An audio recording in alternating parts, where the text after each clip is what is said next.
Selamat petang, salam sejahtera. Terima kasih karena bersama dengan saya di Nazilin Unity Channel. Semalam, isu paling hangat dalam ulasan saya ialah tentang penyokong-penyokong bosku, penyokong Najib.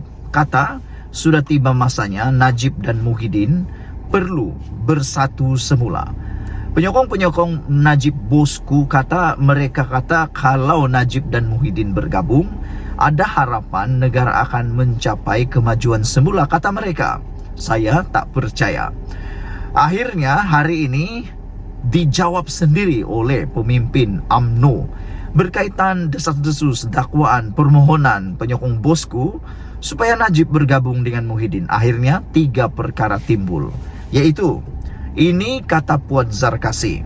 Beliau kata 3 sebab Najib takkan bergabung dengan Muhyiddin. Pastinya ini berita paling buruk untuk Muhyiddin. Walaupun katakanlah Muhyiddin beria-ia atau ada hati untuk bergabung dengan Najib, ini 3 perkara yang akan menghalang perkara tersebut.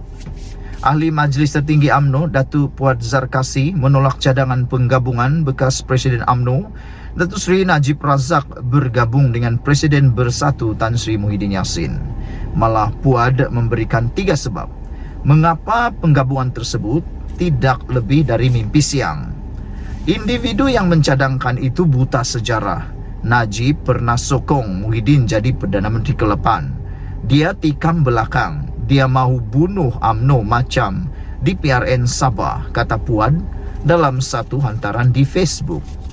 Muhyiddin tolak sertai kerajaan perpaduan. Dia mahu tebuk atap. Maka macam mana mahu wujud Malaysia lebih hebat, kata Puad. UMNO dan Bersatu berebut audien atau segmen yang sama. Bersatu boleh hidup kalau UMNO mati. Lagi praktikal bekerja sama dengan PKR, kata Puad Zarkasi. Ada kebenarannya di sini, yaitu kalau Bersatu nak hidup, UMNO perlu mati. Kalau UMNO nak hidup, Bersatu perlu mati. Salah satunya harus menjadi kuat, salah satunya harus menjadi lemah. Hal ini kerana kedua-duanya berakar umbikan perkara segmen yang sama, yaitu orang Melayu Islam. Jadi bagaimana UMNO boleh bekerja sama dengan Bersatu yang mempunyai segmen yang sama? Itu yang dipersoalkan oleh Puad Zarkasi.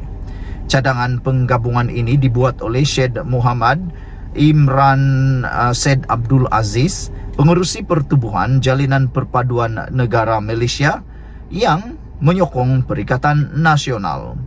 Najib sedang menjalani hukuman penjara 12 tahun setelah didapati bersalah dalam kes SRC Internasional. Sekian dulu untuk kali ini. Jangan lupa tinggalkan komen anda, tekan butang subscribe. Malaysia kita punya, kita jaga sama-sama. Cintai Malaysiaku. Bye-bye. Selamat petang, salam sejahtera. Terima kasih karena bersama dengan saya di Nazilin Unity Channel. Ini pendedahan paling luar biasa yang saya nak kongsikan dengan anda semua.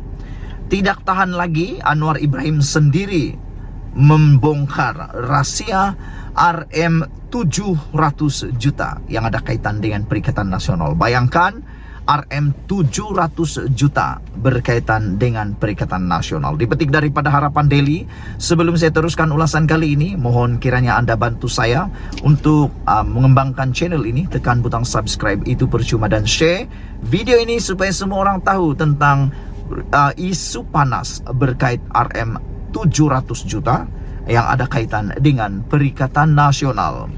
Hari ini didedahkan daripada Harapan Daily, Perikatan Nasional berbelanja besar guna 700 juta, bukan ribu, 700 juta hanya untuk promosi kerajaan. Bayangkan saudara-saudara sekalian, 700 juta diguna untuk promosi kerajaan. Kalau dipikir secara logik akal, dipikir secara matang dan serius, kita dapat pikir 700 juta tuh kalau diguna untuk kemakmuran negara, untuk membangunkan negara, untuk pembangunan kampung, daerah dan sebagainya, berapa banyakkah pembangunan yang telah dialami, telah diterima oleh rakyat. Tapi seperti yang telah didedahkan oleh Anwar Ibrahim ini, Perikatan Nasional sanggup berbelanja besar sehingga 700 juta hanya untuk semata-mata promosi kerajaan. Apa ceritanya? Tan Sri Muhyiddin Yassin didakwa membelanjakan dana kerajaan sebesar 300 juta ringgit dalam tempoh setahun bagi tujuan promosi dan publicity ketika beliau menjadi Perdana Menteri 3 tahun lalu. Perdana Menteri Datuk Seri Anwar Ibrahim berkata, sejak tahun 2020 hingga 2022, kerajaan di bawah Perikatan Nasional ketika itu telah membelanjakan keseluruhan 700 juta ringgit yang dianggapnya sebagai keterlaluan dan melanggar tata kelola. Difikir-fikirkan, ya memang keterlaluan lah kan. Bayangkan 700 juta tuh kalau diguna untuk membina jalan raya di Sabah, berapa besar jalan raya boleh dibuat. Muhyiddin Yassin menjadi Perdana Menteri ke-8 selama 18 bulan bermula 1 Mac 2020 sebelum mengumumkan peletakan jawatannya pada 16 Ogos tahun 2021. Pada 20 Ogos 2021, Datuk Seri Ismail Sabri Yaakob dilantik Perdana Menteri yang ke-9 dan kemudian mengumumkan pembubaran kabinet pada 10 Oktober tahun 2022. Beliau menjadi Perdana Menteri selama 14 bulan. Bermakna hampir lebih 500 juta ringgit dibelanja semasa ahli Parlimen Pago dan selebihnya oleh ahli Parlimen Bera. Tapi Bera belanja sedikit kerana ada lebihan, kata Anwar Ibrahim. Makna kata Perdana Menteri iaitu Ismail Sabri Yaakob lebih bertata kelola dalam perbelanjaan kerana ada lebihan. Jadi keseluruhannya ialah 700 juta ringgit. Pada peringkat awal, Muhyiddin belanja 300 juta ringgit untuk 1 tahun. Itu melanggar peraturan dan tata kelola dan keterlaluan, kata Anwar Ibrahim. Oleh itu, saya telah mengarahkan perbelanjaan semula tahun depan dan tahun ini ambil kontrak sedia ada, meneruskan apa yang telah dipersetujui oleh Bera, katanya ketika sesi PMQT di Dewan Rakyat hari ini. Beliau berkata demikian menjawab soalan P. Prabakaran PH Batu yang bertanya jumlah keseluruhan yang telah dibelanjakan oleh kerajaan untuk kerja-kerja promosi dan publicity dalam menghebahkan pencapaian kerajaan menerusi semua platform media sosial atau media massa, termasuk media cetak, media digital dan juga media televisyen sepanjang tahun sejak tahun 2020 hingga kini. Anwar yang juga Menteri Kewangan berkata, kerajaan Madani tidak menyediakan peruntukan baharu bagi pelaksanaan kerja-kerja promosi dan publicity dalam menghebahkan pencapaian sepanjang tahun 2023. Sebaliknya, beliau hanya menggunakan peruntukan sedia ada yang ditinggalkan ketika pentadbiran Ismail Sabri Yaakob. Anwar mengarahkan MOF agar tidak meluluskan dana lebih daripada 100 juta ringgit untuk tujuan terbabit tahun depan. Sementara itu, kita anggap penjelasan penerangan itu perlu. Saya tidak fikir kerajaan perlu dibebankan dengan iklan dan publicity tambahan untuk promosi, kata Anwar Ibrahim. Kita gunakan jentera sedia ada. Kita galakkan menteri dan jemaah menteri serta ahli parlimen yang turun ke bawah selain dari promosi atau program biasa untuk bantu jelaskan pada rakyat, kata Anwar Ibrahim. Sekian dulu untuk kali ini. Jangan lupa tinggalkan komen anda, tekan butang subscribe. Malaysia kita punya, kita jaga sama-sama, cintai Malaysiaku. Bye-bye. Selamat petang, salam sejahtera. Terima kasih kerana bersama dengan saya di Nazilin Unity Channel. Ini isu yang paling hangat, yang paling mengejutkan kita di seluruh Malaysia. Ada yang kata ini ialah perkara dalaman, masalah dalaman Parti Bersatu paling serius sekali yang bakal menyebabkan Parti Bersatu bubar minggu depan, esok atau hari ini. Perkara itu telah membuatkan saya tertanya-tanya, apakah masalah dalaman Parti Bersatu sehinggakan parti itu diramalkan bakal bubar kerana masalah yang telah dibongkarkan ini. Dibongkarkan sendiri oleh orang yang paling dipercayai oleh para penyokong Perikatan Nasional Parti Bersatu.